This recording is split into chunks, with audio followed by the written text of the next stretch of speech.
Hi, welcome to Mind and Body Wellness, a television show where we talk about the health of your mind, body, and spirit, where we interview a variety of guests from the mainstream to the alternative. I'm your host, Clovis Colley, and today in the studio I have with me Michelle Homme from Constant Change. Hi, Michelle. Hi, Clovis. How are you? Good, good. I'm glad you're on. You're a second-generation guest from your so-called relative, Sherry from Fit Girl, Right. and you're a coach for Fit Girl, a mentor. I'm a mentor, and I'm also in charge of the empowerment that goes along with Sherry's program at Fit Girl. So I'm in charge of all the empowerment, all the inspiration, all of those things that coincide with teenage girls feeling good about themselves and confident and taking chances and conquering fears and things of that nature. That's a cool thing. Now, one thing I've noticed in what I do, and you know, I have a hypnosis clinic, and you know, I get parents bringing young girls in, and they have all this social anxiety going on.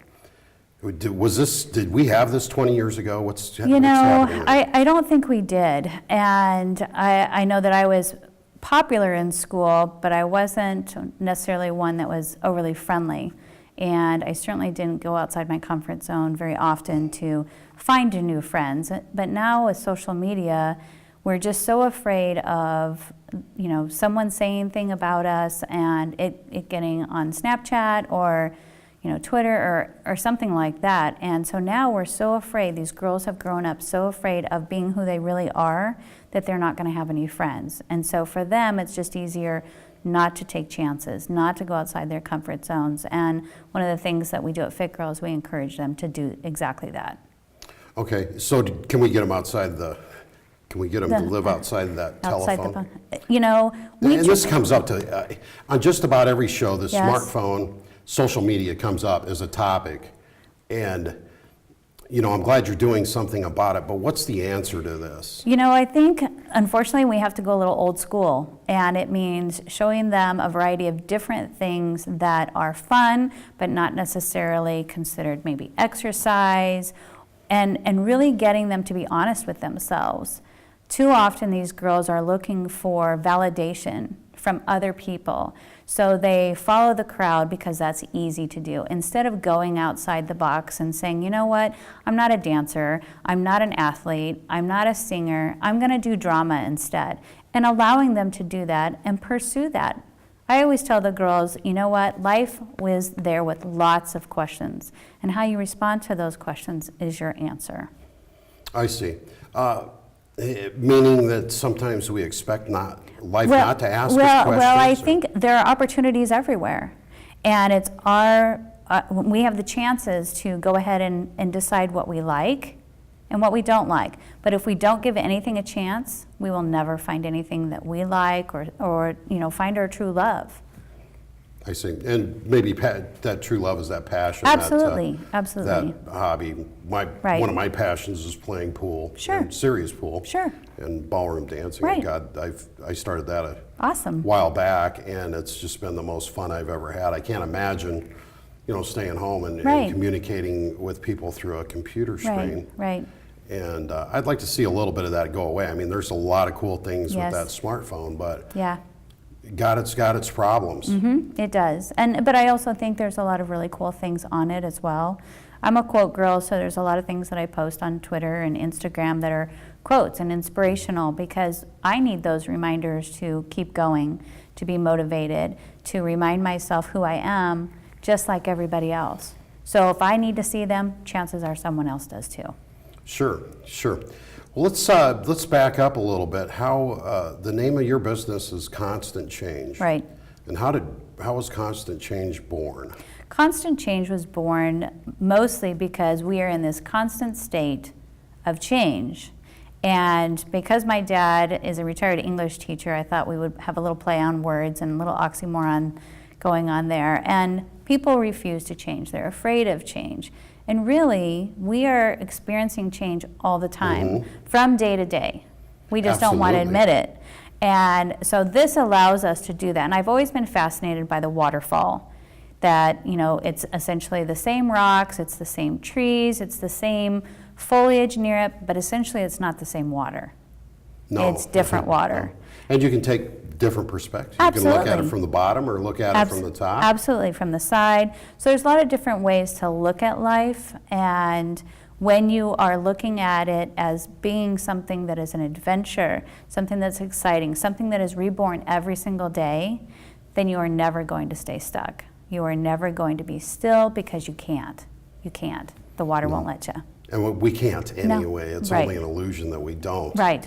And kind of one of the things that I help people do is update on themselves. Mm-hmm. And people do not update on themselves, and oftentimes don't update on their friends, family, Sure. partners, and really want to use their communication to hold them in the state that they were in Right. yesterday. I'm going to Exactly. make you the person you were yesterday. Right. And I think it's really good. This is a great idea that you have, that you update it, you let people be new, Yes. as well as letting yourself be new. Right. Well, I'm sure my husband, after 27 years of marriage, doesn't know what woman he's going to wake up to the next day. Well, it's kind of fun. Yeah, it is kind of fun. It's kind of you fun, know. just as long as Yeah. it's positive. Yeah, absolutely. Absolutely. Okay, so how did you learn how to do what you do, or where did that come from? I wish I could tell you, Clovis, but I can just tell you the story. And the story is that 6 years ago, I was at lunch with a friend, and we were kind of at this point where we were trying to figure out what to do next with our lives. Our kids were a little bit older, and we were just looking for our purpose, not really knowing what that meant. We go to lunch. He says, "Why us? Why now?" My reply was, "Maybe we're ready to receive it now." I go back to my office. All of these profound words start coming to me, including a quote that I wrote. And then 6 weeks later, I meet a woman that changes my life forever. And through that friendship, as it evolved, there were several different exchanges of, kind of becoming vulnerable and allowing her to see me for who I really was, not even really sure who that was. In addition, I did the same for her. And through that, I began to actually listen to my heart instead of pushing it aside, which is what I had done for so many years. And you were pushing your heart Mm-hmm. aside. Why? Because now I notice, and I'll relate it to my experience a little bit, there are people that get really freaked out if you're a little bit introspective, and if you're working on yourself Sure. and refining Sure. yourself. Sure. I mean, there are people just happy to have their 3 beers a day Absolutely. and collect their paycheck Yep. once a week, and if it never changes, they're just fine Right. with that. Right. I've always been way too hungry for that Right. type of life. Right. I want to discover, is that what kind Well, of... I was that person. I was the woman that, took my kids to baseball practice. I was involved in the PTO. I did everything that was expected of me, and I never varied too far away from that, because that's all I thought there was. I think I was too afraid to try anything new. I was waiting for someone to give me, myself permission. I wasn't unhappy. I just didn't know what else was out there. And then I fell in love with actually being open and a little bit more vulnerable than I'd ever been. I was very, very guarded with the way that I thought about life, and I did that for protective, reasons. And I didn't let people see me for me, or what they saw was, the very, very top layer of me. Okay. Never allowed anyone to really get that deep, because there's that risk of being made fun of, and there's that risk of, someone not necessarily agreeing with you, but even understanding where you're coming from. Well, and what about the full-blown attack? Absolutely, Because you will get it. Yep. Yep. If you're on this path, or you're on this journey, and like I am, like you are, like Sherry is, Yep. and you're changing massively, people will get upset and almost, Absolutely. and quite frankly, be really nasty with you sometimes. Yes, and they have been. There have been, people that I thought would be supportive that, basically have chastised me for not following even their plan for me. And, I can't stop what's happening, and I wouldn't want to. I can't even tell you how I could go back to who I once was. I don't know how. And so once that transformation started taking place, for 6 months, I questioned it. I did not understand what was happening. People change their lives when there's an event, when they're forced to. There's a death in the family, they lose their job, they move to another state. They are forced to change their lives. Nothing like that happened to me. I can tell you, just like I did, what happened, but there was no trigger really, other than me asking that question, me getting kind of an answer through this woman that I met who has impacted my life more than any other person aside from my husband and my 3 sons. Can we talk about the question? Sure. We were at lunch, and it was our first lunch, and I weighed more than I do now, and she point blank asked me, "What's the one thing you wish you could change about your life?" First question, first lunch, and I wanted to run. And I, for whatever reason, told her that I wasn't happy with my weight. So I thought we were done. You know, I'd only known her for 6 weeks. I didn't think we were vested. So I just thought we'd just move on and you know, no big deal. Well, the next question came was, how much weight? And Good question. yeah, well, I'm pretty much not thinking to myself, no more lunches with this woman ever again. And I again answered her very honestly. I told her 20 pounds, and this was in April of 2010. And then the third question was, by when? And so I said, October. I want to lose 20 pounds by October. So I thought, okay, we're done. I don't have to worry about this anymore. I'll just, you know, try and avoid her at work, and things will be okay. But I trusted her for some reason, and I told her where I lived, and we started walking twice a week, running as well, and in a matter of those 6 months, I actually lost 31 pounds. And that changed everything for both of us, actually. God, she instinctively knows how to directionalize the unconscious mind. Or did she have some training? No, she did that for me, although sometimes when the roles are reversed, you know, I'm the one that needs to push her a little bit. And, but I mean, kudos to her for asking great questions. And I have no idea why she asked me, and she doesn't either. Oh, So okay. it's you know, timing. It's, you know, one of those things that we were placed in each other's lives at the right time when we were both ready, and we've both been very integral in getting each other where we are now. And, you know, I can't write my story without her, and she can't write hers without me. Well, I have a friend like that. I understand that type of thing, and it's really great when you can catch on to that. I don't know if a lot of us get to experience that with another person. I haven't heard any other stories like this one. But I have a friend that our stuff kind of interlocked. Sure. And I think we really unburied each other from some things. I like that term. And Unburied. And now we're kind of you know, inspire each other, Yeah, so to absolutely, speak. absolutely. So, yeah, this is, I love your story so far.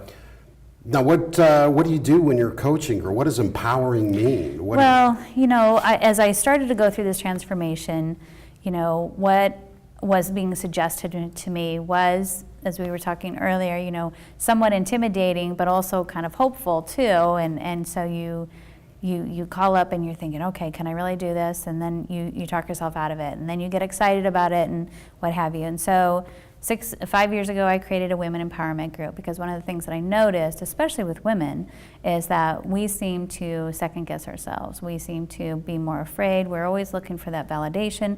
Do women have the market cornered on Yeah, that? I guess. Well, you never hear about any men's empowerment groups. Oh, they just don't talk about it. Well, or, you know, exactly. So, but, you know, look at the best, you know, motivational speakers. A good portion of them are men. So, you know, I started this women empowerment group, and by meeting these other women who felt like they were alone as they were trying to figure out what to do next, as they were trying to figure out what their purpose was, if they were, you know, just searching for something that they would never find, if they gave themselves permission to do that to beginning. And so then that started, and then, you know, I started to continue to write on my blog, and that was empowering people. And before you know it, I put together, you know, a book that empowered people. And I actually used my first book to teach at some of the local women's shelters, and we use that as a guide, as these women who have basically nothing are trying to figure out how to get myself out of this hole.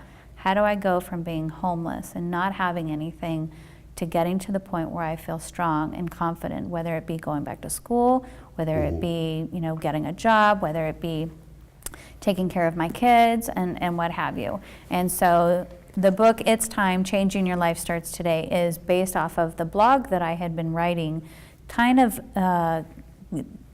keeping track of my own journey, but also it's used when I teach at the shelters for women too. So that's good. That you're doing good work. Thank you. What kind of message can you impart to women that are in a really desperate situation like that? And I imagine there's drugs, abuse, maybe almost being made a prisoner to the point where they have to escape from a would-be kidnapper, Sure, so to absolutely, speak. Absolutely. Labeled husband. Yeah. And actually, one of the last shelter that I taught at, there was a woman that I met who was actually a sex trafficking victim, and I can't imagine that life for a second, let alone the amount of years that she endured it. And I merely shared my story with these women and encouraged them and gave them quotes to read and wanted them to see that it could be different, because you won't change what you do until you believe that you can do something different. And so that's how I met this one woman. And a long story short is basically she ended up trying to take her life. And when the director of the shelter showed up at the hospital, this young lady basically said, "I want to fight for my life." And my name was the only one that she mentioned. And to be so humbled by someone saying, "You saved that girl's life, Michelle," it puts a completely different perspective on everything. And when I think it doesn't matter, something like that happens, and it reminds me that absolutely it does. Yeah, you should never ever doubt your significance. And, I understand, feeling insignificant, this is stupid, I'm a fraud, I'm a phony. Well, and then you find out you touch somebody absolutely. at a very deep level in a way that they'll never ever be the same again. Absolutely. And that's, I could tell you more stories, but, that's just one example that, I go out there and I teach the way I teach. And I inspire and empower the way that I do it. With Fit Girl, these girls, they like to have fun and they like to feel like there's something that they can connect to. And so for Sherry's Fit Girl Camp, I'm Wonder Woman. I'm that heroine that the girls nowadays don't seem to have. They don't have really anyone that's strong and confident and powerful and From what I see, they have a bunch of garbage. Yeah, it's in the media, some of these pop stars are certifiable. They belong in mental institutions. They're questionable for sure. And I'm not saying that to be pejorative, but I'm not talking about. And those are their role models. That's not an ad hominem attack. Right. That's looking at the behavior, not the intent. So I have a couple, Wonder Woman is my heroine, and so I wore a couple of Wonder Woman shirts to remind these girls that, you are Wonder Woman. And you can be strong and you can be confident, and those are all things that someone won't give to you. You don't need to go find it. It's already within. And giving anybody permission to find that and covet it so much that it is that thing that you are thirsty for and you can't live without, then it becomes exactly who you were meant to be. And I've watched it happen. And it's fulfilling in ways that, money just doesn't do it for me. Don't get me wrong, I charge for things, but, knowing that I made a difference in someone's life, or I gave them permission to do something outside their comfort zone or tackle a fear or something along those, that's pure bliss for me. I understand completely. Let's take a couple steps back, though, and I think you made just an absolute phenomenal point. Now, while you were saying that, helping that woman and her, basically wanting to end her life, and then just at the last minute going to, saying your name, and I was just thinking about, being humble. Sometimes the most humble act you can do is to go for it, and being humble is not being self-deprecating and sticking your head in the sand. No. And some people expect that. They really do.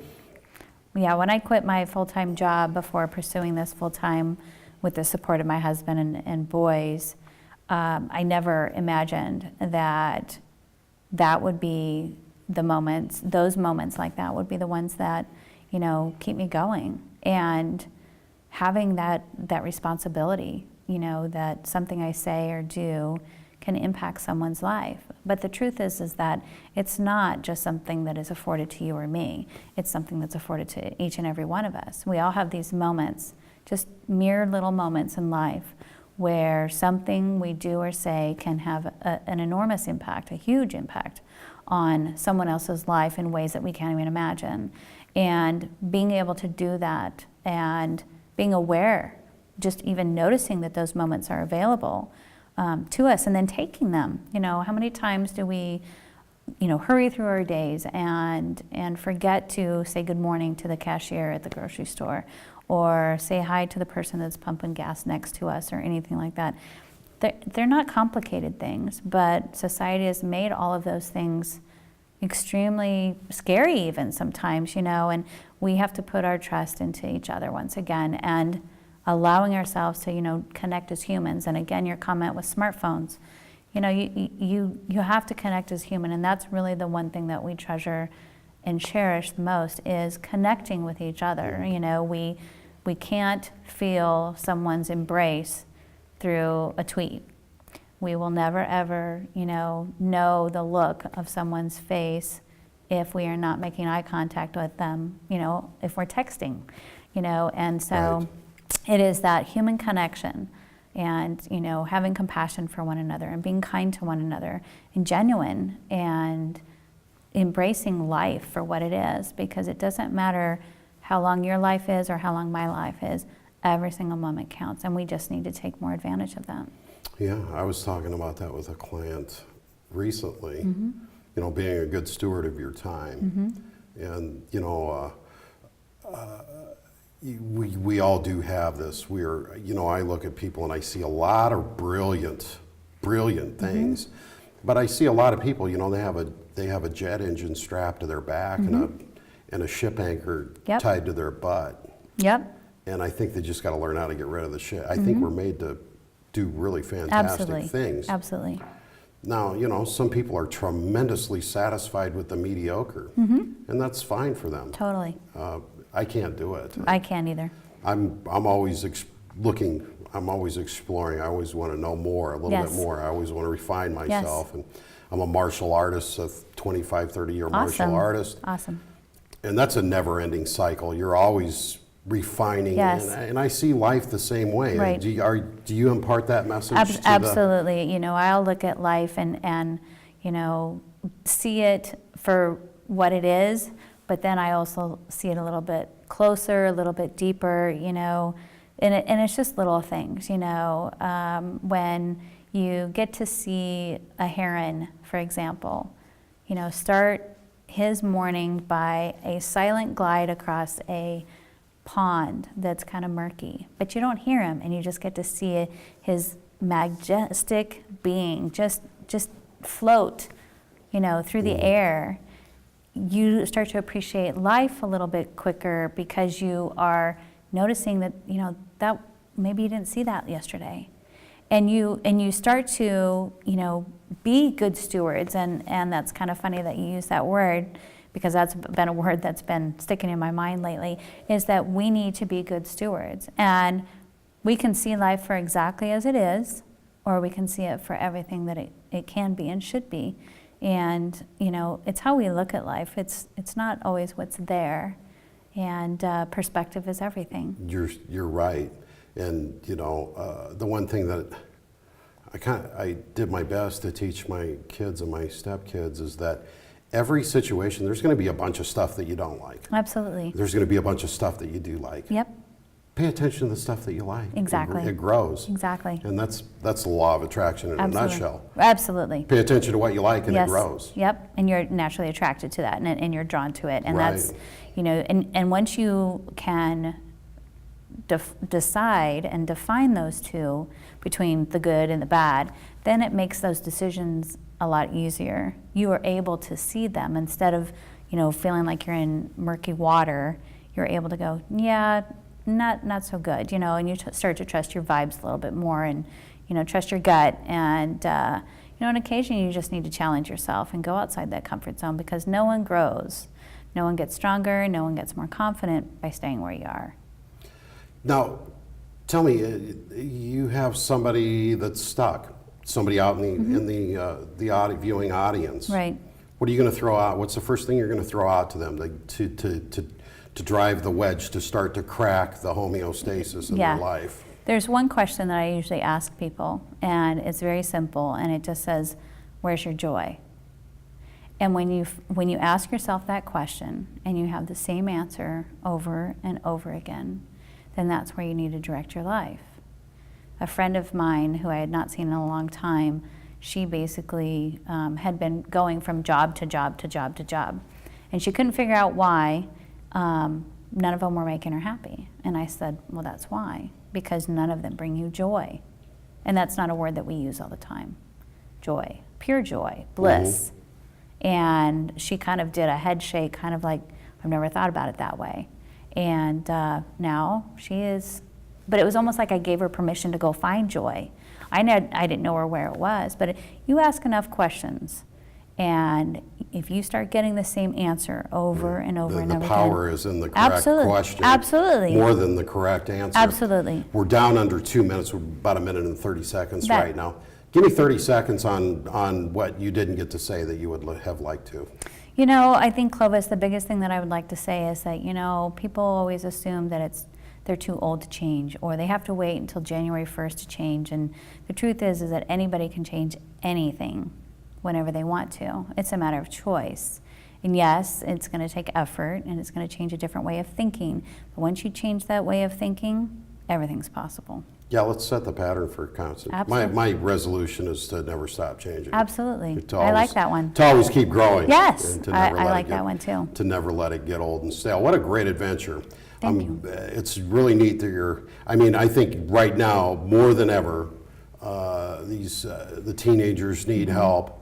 There are a lot of adults that are lost, that have kids that don't quite know how to lead. Yes. Got a book here, It's Time by Michelle Homme. Check it out. How do they find your book? They can go to my website. It's Michelle A. Homme, and that's MICHELLEAHOMME.com. And they can just go ahead and click on the shop.